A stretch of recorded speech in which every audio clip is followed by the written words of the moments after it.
अगर तुम समझते हो कि तुम्हारी बोंगियों से, कहानियों से कोई मुझे मिर्चें लगती हैं, नहीं सरकार, मुझे तो बड़ी खुशी होती है।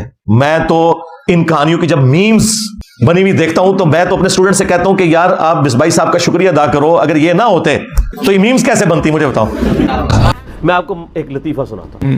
साइंस के कमालात मानने को तैयार हैं, लेकिन अल्लाह वालों के कमालात सुना तो यार स्टोरी ही सुना छड़ देने या कहानी ही सुना छड़ देने। मैं अभी बताता हूं इंजीनियर साहब को। नहीं भाई, ये कहानियां नहीं है, ये हुजूर नबी अलैहिस्सलाम के गुलामों के कमालात हैं। ज़ाहिर उस जानता है ना, ऐना चीज़ों में कोई ताल्लुक नहीं है। तो मेरे बुजुर्ग हैं, वो कहते हैं हकीम अब्दुल्लाही रहमतुल्लाहि तआला अलैह की खिदमत में हाजिर हुआ। ठीक है जी। तो आपने इधर अगोकी के आगे किसी जगह ना खत्म पे आना था, तो कहते मैं भी उनके साथ आ गया। कहते हैं खत्म से हम फारिग हुए, हम वापस आ रहे थे। ठीक है जी। जब चाइना चौक क्रॉस किया ना और पक्का गड़ाया जहाँ साइमन अपनी जिंदगी में बैठा करता था। यार वाह क्या बात है, क्या गाल की है। तो कहते हैं इस तरह लग रहा था जैसे कि ईसा पहले ही मुंतजिर है, और ऐसा लगा कि वो भी पहले मुंतजिर बैठा था। जब गाड़ी वहां से गुजरी ना, तो क्योंकि गाड़ी का रुख इस तरह था तो हकीम साहब इस साइड पे बने, कहते हकीम साहब ने इस तरफ देखना शुरू कर दिया। वो भी पहले बैठा देख रहा था, उसने भी जनाब। अब गाड़ी चल रही है यार, दोनों बाबे एक दूसरे को देख रहे हैं। बाबे महफूज होने ने गुनाह मत। गाड़ी आगे गुजर गई। कहते हैं जब गाड़ी जाके रुकी वहाँ जनाब के आस्थाने पे, हकीम साहब के लिए कहते हैं मैं उतरा, मैंने दरवाजा खोला, हकीम साहब नीचे। तो कहते मेरे कंधे पे हाथ रख के मुझे पूछते हैं भाई जी वो साइमन ने देखा थी? कहते मैंने अर्ज़ की जी हुजूर। फरमाने लगे फिर जानते हो तेरी 3 खरबूजे खड़ने ने। अच्छा। फिर पूछा कितने खरबूजे? कहते मैंने अर्ज़ की हुजूर 3। अच्छा। फरमाने लगे जब लेके जाओगे ना तो लेगा नहीं, अच्छा। जब ना ले तो फिर मेरा नाम लेना तो वो ले लेगा। कहते मैं अब आगे मंडी चला गया, मैंने उसको कहा भाई ना 2 ना 4 खरबूजे 3 ही होने चाहिए। कहते वो दुकानदार तोलना शुरू हो गया, अब तोल बन नहीं रहा। तौबा तौबा तौबा। कहते मैंने उसको कहा यार परेशान ना हो, तो चौथा भी पा। उसने 4 खरबूजे किए। कहते मैं लेके जो है ना वो साइमन के पास आ गया। अब वो भी उन्हीं में से थे कि वो साइमन के मानने वाले नहीं थे कोई। कहते मैंने ला के ना वो साइमन के सामने खरबूजे रखे जनाब। उसने मेरी तरफ देखा और वही बात कीमसा वाली। कहता है चुको जी खरबूजे, अच्छी तरह खरबूजे अंदर नहीं बैठे। मारो हमको जिंदा मत छोड़ो सालो। कहते मैंने भी आगे से उसी तरह जवाब दिया, और ये तो 4 खरबूजे ना मैं तुम्हें 1 ना दूं, लेकिन ये हकीम अब्दुल्लाही साहब ने भेजे हैं। तो कहते फिर उसने पता क्या किया, 3 खरबूजे उठाकर कहता है चौथा चुको मेरे 3 ही ने। I got broads in Atlanta, just to lean the family, credit cards and the scammers, hitting the licks in the bank. 50 आ गई कि नहीं? 3 उठा के कहता है चुको मेरे 3 ही ने, चौथा नहीं मेरा कोई। तो ये असल में ये बुजुर्ग ये बाबे इसलिए है ताकि तुम्हें वहम न पड़ जाए, चाहे तो इशारों से अपनी काया ही पलट दें दुनिया की। अभी बदत है भाई, अभी बदत है।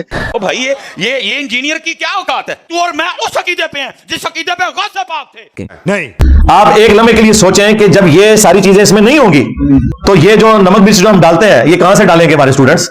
तो मिसबाई साहब ने हमें ये तमाम ग्राउंड्स प्रोवाइड किए हैं कि बस इनके बुजुर्गों की मीम्स बने। ये जितनी वो स्टोरियां सुनाते हैं, वो स्टोरियां अगर ना होती तो ये मीम्स कैसे बनती? तो हमें क्यों मिर्चें लगनी है? हमें तो एक मौका मिल जाता है कि तुम्हारी इस तरह की बातों के जरिए तुम्हें एक्सपोज करें कि देखो ये कौन सा दीन बयान कर रहा है। और ये बंदा तो वो है, जिस तरह आपको पता है शिया में 2 तरह के वाइजीन होते हैं, एक उलमा होते हैं और एक जाकिरीन। ये बेलजू का जाकिर है। हाँ, इल्म वाली तो बात ही कोई नहीं, सिर्फ कहानियां स्टोरियां हर वक्त यही कुछ सुनाता रहता है। और देखें कि वो पापा जानी जो है उनको भी ये कह रहे हैं कि जी मेरे लिए दुआ करें, तो वो बापा जानी भी आगे से कहते हैं कि मैं भी आपके क्लिप देखता रहता हूं। बिल्कुल बापा जानी को देखना चाहिए ने, वो इस बड़े कहानीबाज ने। जाहिर है, क्योंकि मुझे तो इसका फर्स्ट हैंड नॉलेज इसलिए है कि मैंने अपनी जवानी के 10 साल इस जमात को दिए हैं, मैट्रिक की लाइफ से लेके इंजीनियरिंग यूनिवर्सिटी के फारिग होने तक। हाँ जी, ग्रीन पगड़ी बांधी हुई है। बापा जानी के घर बैठ के उनके साथ एक प्लेट में खाना खाया हुआ है 1999 में। इसलिए तो हम कहते हैं कि वो भी क्या दिन थे। हाँ, हम भी एक जिन थे।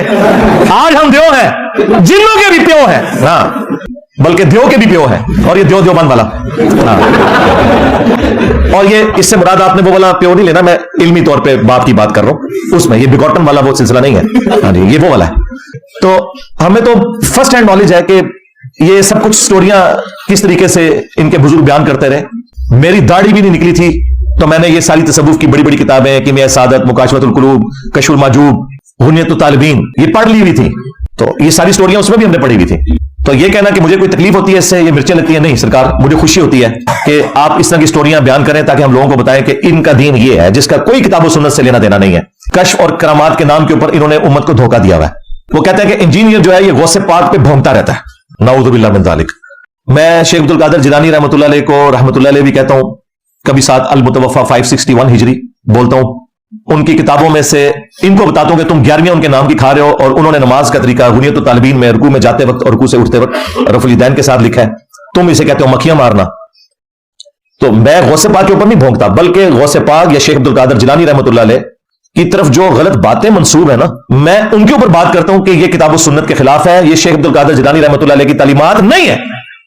आज अगर हम क्रिश्चियंस को जीसस क्राइस्ट ईसा इब्न मरियम का सही स्टेटस बताते हैं, तो क्या इसका मकसद हजरत ईसा इब्न मरियम की तौहीन करना होता है? बल्कि यह बताना होता है कि वो अल्लाह के पैगंबर थे, अल्लाह के बेटे नहीं थे।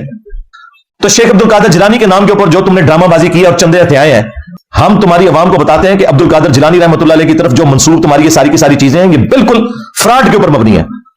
उसमें शेख अब्दुल कादिर जिलानी की तौहीन कहां से आ गई? तुमने उनकी तौहीन करवाई है। मसलन जब तुम ये लोगों को बताओगे, और तुम्हारे पापा जानी जो है मुर्शिदी तार आपके खुद, प्यारे पापा जानी, जब वो अपनी किताब में ये लिखेंगे और तुम्हारे उलमा अपनी वीडियोस में आके ये वाकया सुनाएंगे कि शेख अब्दुल कादिर जिलानी रहमतुल्लाह अलैह का एक मुरीद था, उसने लोटे की टूटी किबला रुख नहीं रखी, तो शेख अब्दुल कादिर जिलानी ने निगाह मार के उसे जला के राख कर दिया, और बाद में लोटे की तरफ देखा और वो टूटी डर के मारे मरने की बजाय वो किबला रुख हो गई। जब तुम ये करामत बताओगे तो हम ये कहेंगे भाई ये करामत है, काश वो पहले ही लोटे के ऊपर निगाह मारते, लोटा सीधा हो जाता। और मुझे बताइए, लोटे की टूटी को किबला रुख रखना ये कौन सा फर्ज और वाजिब था कि जिसकी सजा मुरीद को ये दी जाए कि उसे आप कत्ल ही कर दे? 302 का मुकदमा होता है कत्ल ना हक का, इसके बदले में बाबा जी कत्ल होते हैं। तो ये तो हम अब्दुल कादिर जिलानी रहमतुल्लाह अलैह को बचा रहे हैं कि उनकी तरफ झूठ मंसूब है, वरना वो वाजिबुल कत्ल थे। और सूरह अन-निसा में एक मुसलमान को कत्ल करने की सजा हमेशा की जहन्नम आई है, तो तुम क्यों अपने बाबा जी को हमेशा के लिए जहन्नम में देखना चाहते हो? अब मुझे बताओ कि अब्दुल कादिर जिलानी का हमदर्द मैं हूं या ये है? ये तो उन्हें जहन्नम में देखना चाहते हैं। ये हमारा इल्मी जवाब, एंटी वैनम इल्जामी जवाब है। चैलेंज कर दिया है, कोई किसी का अकीदा नहीं बदल सकता। देखा आपने लापरवाही का नतीजा, वही रहेगा। चढ़ा दो इन्हों।